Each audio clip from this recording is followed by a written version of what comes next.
پوچھے تیری راہ تکتے تکتے جسے صبح ہو گئی ہے، ساری رات جلوہ جانا کا تصور ہے، کیسی شخصیت ہوگی، چہرہ کیسا ہوگا، مسکراہٹ کیسی ہوگی، اللہ کے حبیب دکھتے کیسے ہوں گے، میں ان کا غلام بنوں گا، کیا مجھے قبول بھی فرمائیں گے کہ نہیں۔ وہ رات گزر گئی اور جب صبح ہوتی ہے تو پیارے آقا علیہ الصلوۃ والسلام قریب سے گزرتے ہیں، فوراً کھجوروں کا ایک چھوٹا سا حصہ لے کر آقا کی بارگاہ میں جاتے ہیں، کہتے ہیں حضور آپ کے لیے تحفہ لایا ہوں۔ ارشاد ہوا بتاؤ کیا یہ صدقہ ہے؟ کہتے ہیں جی حضور صدقہ ہے۔ آقا نے صحابہ سے کہا آپ سب کھا لیں، نبی پاک نے تناول نہیں فرمایا۔ پہلی نشانی کنفرم ہو گئی۔ دوبارہ گیا ایک اور کھجوروں کا تھال لے کر، کہا حضور یہ لایا ہوں، کہا صدقہ ہے، کہا نہیں حضور ہدیہ ہے، تحفہ ہے۔ آقا علیہ الصلوۃ والسلام نے خود بھی کھایا، خود بھی تناول فرمایا، اپنے صحابہ میں بھی تقسیم کیا۔ دوسری نشانی پوری ہو گئی۔ اب دل بیتاب ہے کہ مہر نبوت دیکھنی ہے۔ راہب نے بتایا تھا کہ دونوں کاندھوں کے درمیان ایک بڑی خوبصورت سی مہر نبوت، حدیث کی کتابوں میں لکھا ہے کبوتر کے انڈے کی طرح نبی پاک کی پیٹھ مبارک پر دونوں شانوں کے درمیان مہر نبوت تھی۔ اب آقا علیہ الصلوۃ والسلام دو چادریں پہنا کرتے تھے، چادر پہنی ہوئی ہے۔ اب وہ شخصیت کہتے کبھی میں دائیں جا کر دیکھنے کی کوشش کرتا، چادر تھی اس لیے دیکھ نہیں پاتا تھا۔ اللہ اکبر، نبی پاک میری طرف دیکھ کر مسکرائے۔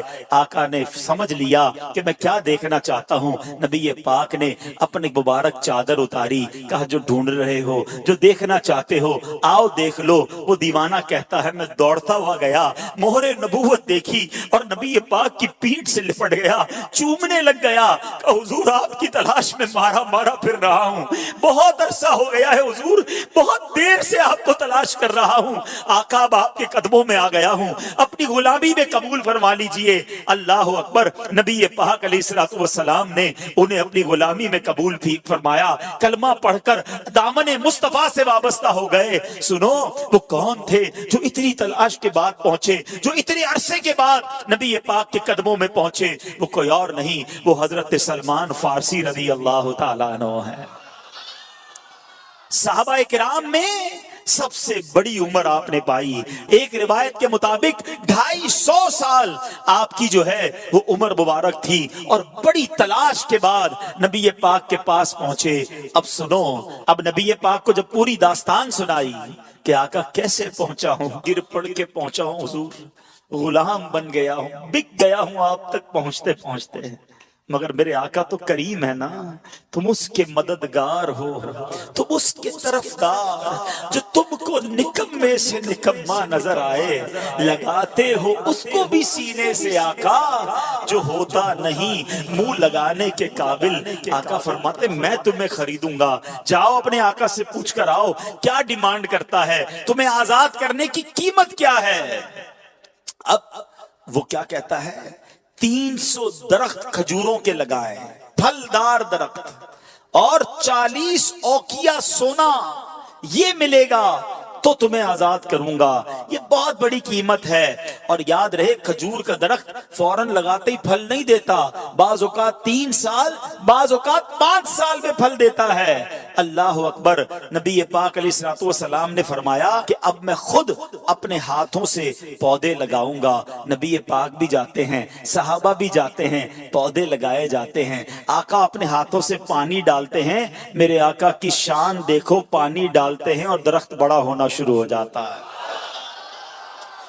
کچھ ہی دنوں میں وہ درخت پھلدار ہو جاتا ہے۔ پورے مدینے میں شور مچ جاتا ہے کہ جناب یہ کیسا شان والا غلام ہے جس کے لیے کھجور کے درخت بھی بڑے ہو گئے۔ نبی پاک نے سونا بھی عطا فرمایا، گویا پیارے آقا علیہ الصلوۃ والسلام نے اپنے عاشق کی قیمت خود ادا کی۔ وہ کہتے ہیں نا جب تک بکے نہ تھے کوئی پوچھتا نہ تھا، تم نے خرید کر مجھے انمول کر دیا۔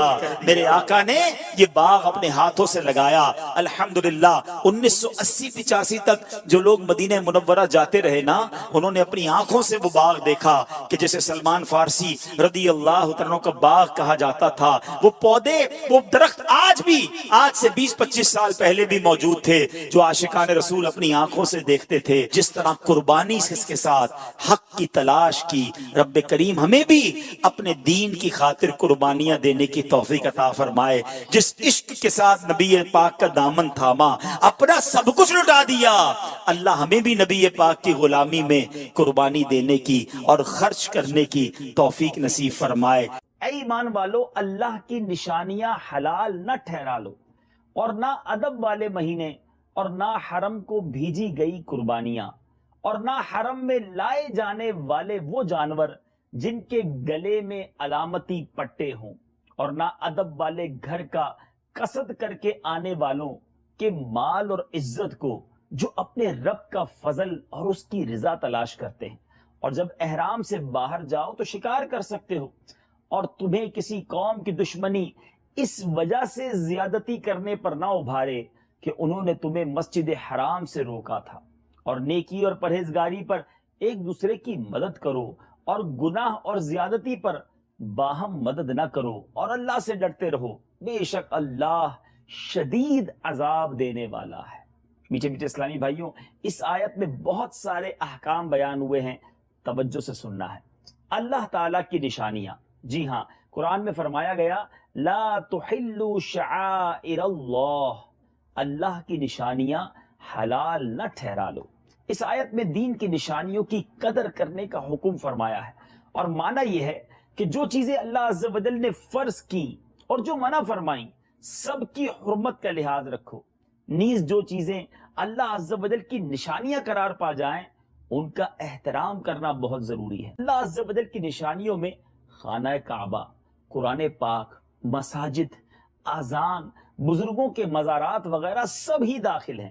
بلکہ جس چیز کو اللہ عز و جل کے مقبول بندوں سے نسبت ہو جائے وہ بھی شعائر اللہ بن جاتی ہے. جیسے حضرت حاجرہ رضی اللہ تعالیٰ عنہ کے قدم صفا اور مروہ کے پہاڑوں پر پڑے تو وہ پہاڑ شعائر اللہ یعنی اللہ عز و جل کی نشانیاں بن گئے. رب عز و جل نے قرآن میں فرمایا ان الصفا والمروہ من شعائر اللہ، بے شک صفا اور مروہ اللہ عز و جل کی نشانیوں سے ہیں. وَلَلشَّهْرَ الْحَرَامِ، اسی آیت میں ایک اور حصے میں کیا فرمایا گیا؟ اور نہ حرمت والے مہینوں کو فرمایا گیا کہ حرمت والے مہینوں کو حلال نہ ٹھہرا لو. محترم مہینے 4 ہیں، رجب، ذی-قعدہ، ذوالحجہ اور محرم. زمانہ جاہلیت میں بھی کفار ان کا ادب کرتے تھے، اور اسلام نے بھی ان کا احترام باقی رکھا. یاد رہے کہ اولاً اسلام میں ان مہینوں میں جنگ حرام تھی. اب ہر وقت جہاد ہو سکتا ہے، لیکن ان کا احترام بدستور باقی ہے. اچھا، اسی آیت میں ایک اور شاندار حکم، نیکی اور پرہیزگاری پر ایک دوسرے کی مدد کرنا. وَتَعَاوَنُوا، اور ایک دوسرے کی مدد کرو. اس آیت مبارکہ میں اللہ تعالیٰ نے 2 باتوں کا حکم دیا، نیکی اور پرہیزگاری پر ایک دوسرے کی مدد کرنے کا، گناہ اور زیادتی پر باہمی تعاون نہ کرنے کا. بر سے مراد ہر وہ نیک کام ہے جس کے کرنے کا شریعت نے حکم دیا ہے، اور تقویٰ سے مراد یہ ہے کہ ہر اس کام سے بچا جائے جس سے شریعت نے روکا ہے. اسم سے مراد گناہ ہے، اور عدوان سے مراد اللہ تعالیٰ کی حدود میں حد سے بڑھنا. ایک قول یہ ہے کہ اسم سے مراد کفر ہے اور عدوان سے مراد ظلم یا بدعت ہے. حضرت عبداللہ ابن عباس رضی اللہ تعالیٰ عنہ فرماتے ہیں نیکی سے مراد سنت کی پیروی کرنا ہے. سبحان اللہ.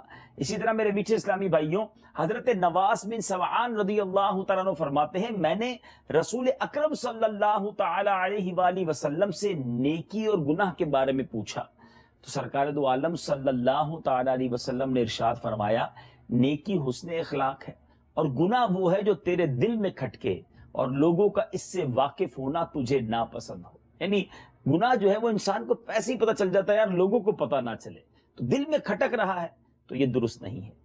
اب نیکی کے کاموں میں ایک دوسرے کی مدد کرنے اور گناہ کے کاموں میں مدد نہ کرنے کا حکم، سبحان اللہ، یہ جو اس آیت میں دیا گیا یہ انتہائی جامع آیت مبارکہ ہے. نیکی اور تقوی میں ان کی تمام انواع و اقسام داخل ہیں، اور اسم اور عدوان میں ہر وہ چیز شامل ہے جو گناہ اور زیادتی کے زمرے میں آتی ہو۔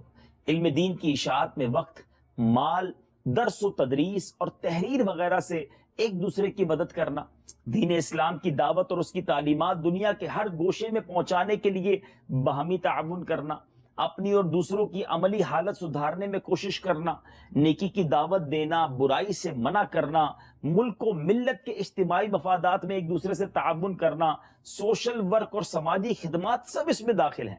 گناہ اور ظلم میں کسی کی بھی مدد نہ کرنے کا حکم ہے، اس میں کسی کا حق مارنے میں دوسرے سے تعاون کرنا، رشوتیں لے کر فیصلے بدل دینا، جھوٹی گواہیاں دینا، بلا وجہ کسی مسلمان کو پھنسا دینا، ظالم کا اس کے ظلم میں ساتھ دینا، حرام اور ناجائز کاروبار کرنے والی کمپنیوں میں کسی بھی طرح شریک ہونا، بدی کے اڈوں میں نوکری کرنا، یہ سب ایک طرح سے برائی کے ساتھ تعاون ہے اور ناجائز ہے۔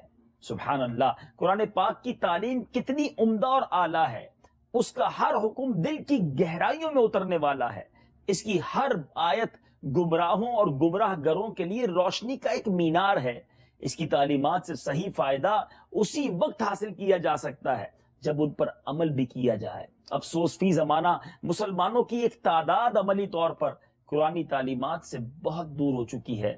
اللہ تبارک و تعالی سبھی مسلمانوں کو قرآن پاک کی تعلیمات پر عمل کرنے کی توفیق عطا فرمائے۔ اب اس آیت سے چند فوائد بھی ہمیں ملتے ہیں، علماء نے یہ ہمارے لیے تحریر فرمائے ہیں۔ نمبر 1، جس چیز کو عزت و عظمت والی چیز سے نسبت ہو جائے وہ دینی شعار اور شعائر اللہ بن جاتی ہے۔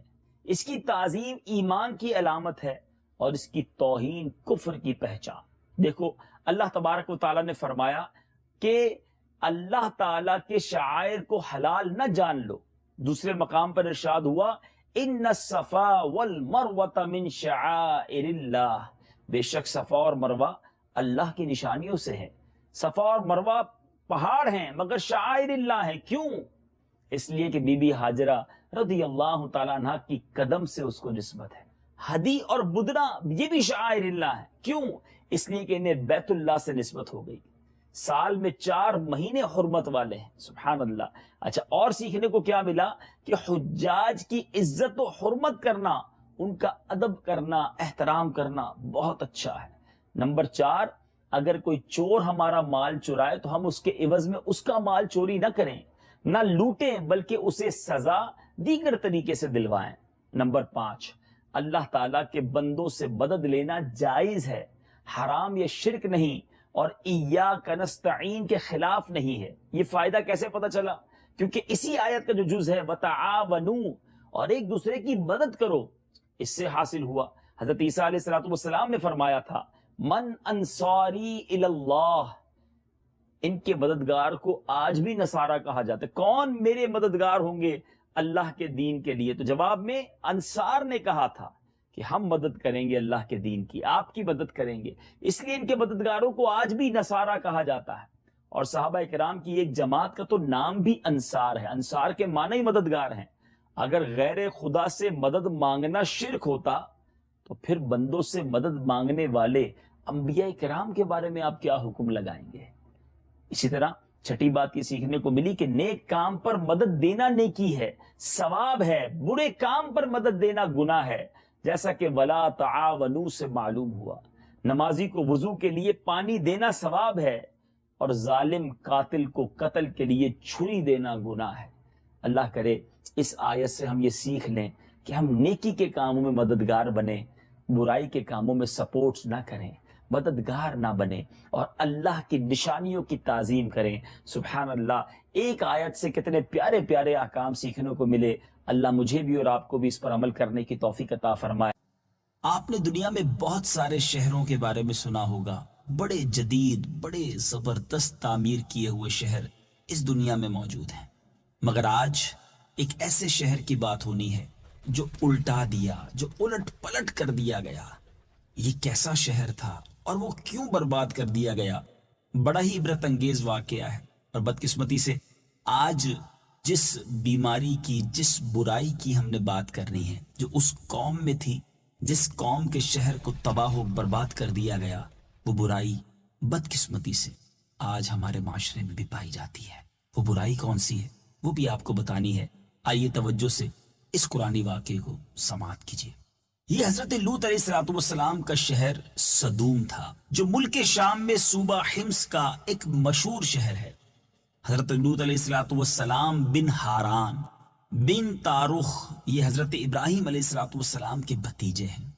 یہ لوگ عراق میں شہر بابل کے باشندہ تھے. پھر حضرت ابراہیم علیہ السلام وہاں سے ہجرت کر کے فلسطین تشریف لے گئے اور حضرت لوط علیہ السلام ملک شام کے ایک شہر اردن میں مقیم ہو گئے اور اللہ تعالیٰ نے آپ کو نبوت عطا فرما کر صدوم والوں کی ہدایت کے لیے بھیج دیا.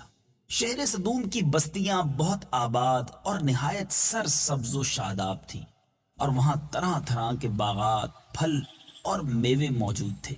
شہر کی خوشحالی کی وجہ سے اکثر جا بجا کے لوگ مہمان بن کر ان آبادیوں میں آیا کرتے تھے. شہر کے لوگ ان مہمانوں کی مہمان نوازی کی وجہ سے بڑے پریشان تھے. اتنے سارے مہمان اور اب ان کی مہمان نوازی بھی کرنا پڑتی. اب وہ مہمانوں کی آمد سے تنگ ہو چکے تھے مگر مہمانوں کو روکنے اور دور کرنے کی کوئی صورت نظر نہیں آ رہی تھی. اس ماحول میں ابلیس لعین شیطان جو ہے ایک بوڑھے شخص کی شکل میں نمودار ہوا اور ان لوگوں سے کہنے لگا کہ اگر تم لوگ مہمانوں کو بھگانا چاہتے ہو، اپنے سے دور کرنا چاہتے ہو، اپنی زندگی کو پرسکون بنانا چاہتے ہو تو ایسا کرو کہ تمہاری بستی میں جب بھی کوئی مہمان آئے تو تم اس کے ساتھ بد فعلی کرو. معاذ اللہ. اب سب سے پہلے ابلیس ایک نوجوان اور خوبصورت شخص کی شکل میں خود آیا اور اس نے بستی والوں کے ساتھ خود بدفعلی کروائی.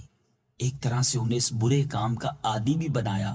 اب میٹھے میٹھے اسلامی بھائیوں، رفتہ رفتہ یہ لوگ اس برے کام کے اتنے عادی ہو گئے کہ عورتوں کو چھوڑ کر مردوں سے اپنی شہوت پوری کرنے لگے. چنانچہ حضرت لوط علیہ السلام نے ان لوگوں کو اس فعل بد سے منع کرتے ہوئے اس طرح واز فرمایا جو کہ قرآن مجید میں ان الفاظ کے ساتھ موجود ہے. أتأتون الفاحشة ما سبقكم بها من أحد من العالمين. ترجمہ: کیا تم وہ بے حیائی کرتے ہو جو تم سے پہلے جہان میں کسی نے نہیں کی؟ إنكم لتأتون الرجال شهوة من دون النساء بل أنتم قوم مسرفون.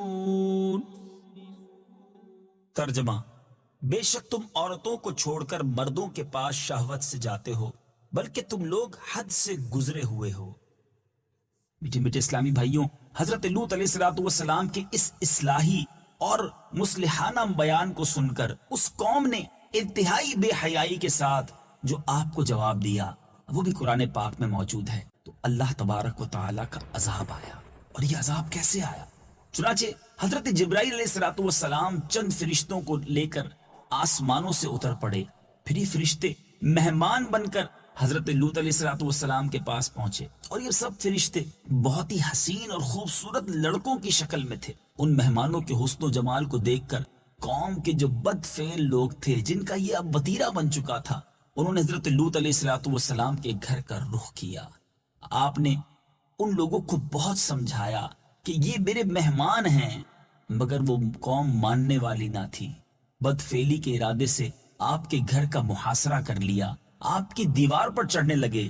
حضرت لوط علیہ السلام نے نہایت دل سوزی کے ساتھ ان لوگوں کو سمجھانا چاہا، اس برے کام سے منع کرنا چاہا مگر یہ بد فعل اور سرکش قوم اپنے بےہودہ جواب اور برے اقدام سے باز نہ آئی. تو آپ اپنی تنہائی اور مہمانوں کے سامنے رسوائی سے تنگ دل ہو کر غمگین اور رنجیدہ ہو گئے. یہ منظر دیکھ کر حضرت جبرائیل علیہ السلام نے فرمایا کہ اے اللہ عز و جل کے نبی، آپ بالکل فکر نہ کریں، ہم لوگ اللہ تبارک و تعالیٰ کی طرف سے بھیجے ہوئے فرشتے ہیں جو ان بدکاروں پر عذاب لے کر اترے ہیں. لہٰذا آپ مومنین اور اپنے اہل و عیال کو ساتھ لے کر صبح ہونے سے قبل ہی اس بستی سے دور نکل جائیں اور خبردار کوئی شخص پیچھے مڑ کر اس بستی کی طرف نہ دیکھے ورنہ وہ بھی عذاب میں گرفتار ہو جائے گا۔ اور میٹھے میٹھے اسلامی بھائیوں، چنانچہ حضرت لوط علیہ السلام اپنے گھر والوں اور مومنین کو ہمراہ لے کر بستی سے باہر نکل گئے۔ پھر حضرت جبرائیل علیہ السلام شہر کی 5 بستیوں کو اپنے پروں پر اٹھا کر آسمان کی طرف بلند ہوئے اور کچھ اوپر جا کر ان بستیوں کو الٹ دیا، اور یہ آبادیاں زمین پر گر کر چکنا چور ہو گئی اور زمین پر بکھر گئی۔ پھر کنکر کے پتھروں کا می برسا اور اس زور سے سنگ باری ہوئی کہ قوم لوط کے تمام لوگ مر گئے اور ان کی لاشیں بھی ٹکڑے ٹکڑے ہو کر بکھر گئیں۔ عین اس وقت کہ جب یہ شہر الٹ پلٹ ہو رہا تھا، حضرت لوط علیہ السلام کی ایک بیوی جس کا نام واعلہ تھا، جو در حقیقت منافقہ تھی اور قوم کے بدکاروں سے محبت رکھتی تھی، اس نے پیچھے مڑ کر دیکھ لیا اور یہ کہا کہ ہائے میری قوم، یہ کہہ کر کھڑی ہو گئی۔ پھر عذاب الہی کے ایک پتھر اس کے اوپر بھی گر پڑا اور وہ بھی ہلاک ہو گئی۔ اور ہم نے ان پر بارش برسائی تو دیکھو مجرموں کا کیسا انجام ہوا۔ جو پتھر اس قوم پر برسائے گئے وہ کنکروں کے ٹکڑے تھے، اور ہر پتھر پر اس شخص کا نام لکھا ہوا تھا جو اس پتھر سے ہلاک ہوا۔ اے میرے میٹھے اور پیارے اسلامی بھائیوں، اس واقعے سے کیا سیکھنے کو ملتا ہے؟ یہ بات پتہ چلتی ہے کہ یہ کس قدر برا فعل ہے۔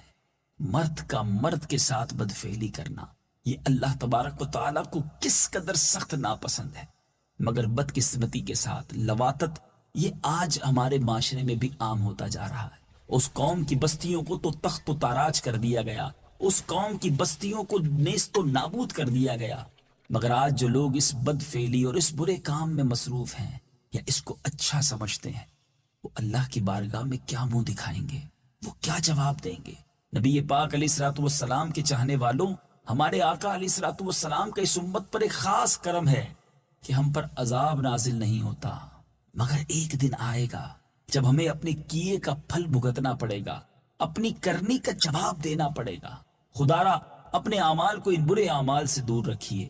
منقول ہے کہ حضرت سلیمان علیہ السلام نے ایک مرتبہ ابلیس لعین سے پوچھا کہ اللہ تعالیٰ کو سب سے بڑھ کر کون سا گناہ ناپسند ہے؟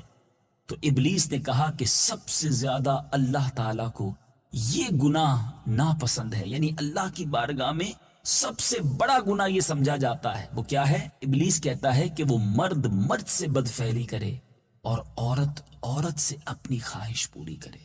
میٹھے میٹھے اسلامی بھائیوں اور بدری چینل کے ناظرین، بات ہے بڑی عجیب، بات کرتے ہوئے بعض اوقات زبان بھی ساتھ نہیں دیتی، لیکن بیماری کی بات نہیں کریں گے تو علاج کیسے ہوگا؟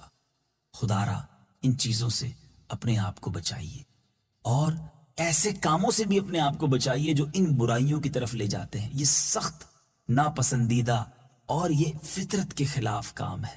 اللہ تبارک و تعالیٰ اس امت کو ان برے کاموں سے محفوظ فرمائے اور ہم سب کو شریعت کے مطابق زندگی گزارنے کی توفیق عطا فرمائے۔ پچھلی قوم کے واقعات دراصل ہمارے لیے زبردست درس عبرت ہیں۔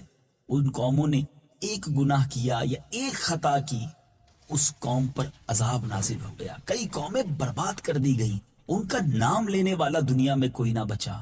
مگر یہ بات کرتے ہوئے کس قدر دکھ ہو رہا ہے کہ آج ہماری قوم کے اندر، آج ہم مسلمانوں کے اندر بھی کئی ایسے گناہ موجود ہیں جو پچھلی قوم نے تو ایک گناہ کیا تو برباد ہو گئے، اور شاید آج مسلمانوں میں وہ بہت سارے گناہ موجود ہیں۔